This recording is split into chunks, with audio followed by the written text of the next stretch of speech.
Okay, so in this video I'm going to show you a way of toenailing studs that makes it a lot easier than just trying to toenail them in place. So this is a stud wall. Here you see I got these three studs, they're 16 inches on center, and I need to toenail them in. Okay, so you know, they say, wow, the easiest way to do it is just to go line them up on your marks and toenail them down. Okay, yes, that works, but even using a nail gun, they have a tendency to slide, so they're not perfectly between the lines where you want them, so they may be off by 1/8 of an inch or 1/4 of an inch, depending on how much you shove them over when you nail them. Okay, so what I found is, once you get the first one nailed in, you got this one toenailed in there. Okay, now you come to the second one. Now, what I like to do is cut a little block of wood. So this distance in here, if they're 16 inches on center, this distance should be 14.5 inches. Now, you can use the 14.5 and you can cut little blocks to fit in there. You butt them up to this one, you nail it down, and then toenail the other one in. But if you just have scrap laying around, you can do it. So again, what you're going to do is you're going to cut a block to fit in here. You're going to nail that down to the plate. Then you shove this stud, you shove it up against this 2x4 right here, and you nail it down, and it won't move. It'll be right up on the line where you want it to. Okay? And then you can run another nail through there, and you've got it toenailed down.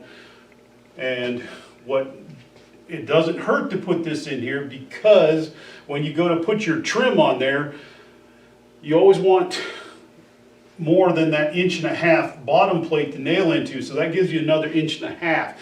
So now you got 3 inches to nail your baseboard trim into. So it gives you that extra 1.5 inches for nailing your baseboard trim into. So if you cut it 14.5, it would fit in there like that. If you just had a scab board laying around that you wanted to use, maybe it's not 14.5, maybe it's 12 or something, then you could lay it on your line over here, nail it down there, toenail it that way, toenail it that way. Now there's a little bit of a gap right here, but you know, you may shoot a brad in there when you do your baseboards, or you may not. It's a 50-50 thing, so you're going to put one about every 16 inches. So you may or may not hit that spot. You try to hit the studs. I try to, when I do my baseboards, I try to find where the studs are, so I hit this stud, because I know that most of the time there's not another board in there. But this, like I said, it gives you that 3 inches to nail your baseboard trim into instead of just 1.5 inches, and it helps hold the top of your baseboard plumb.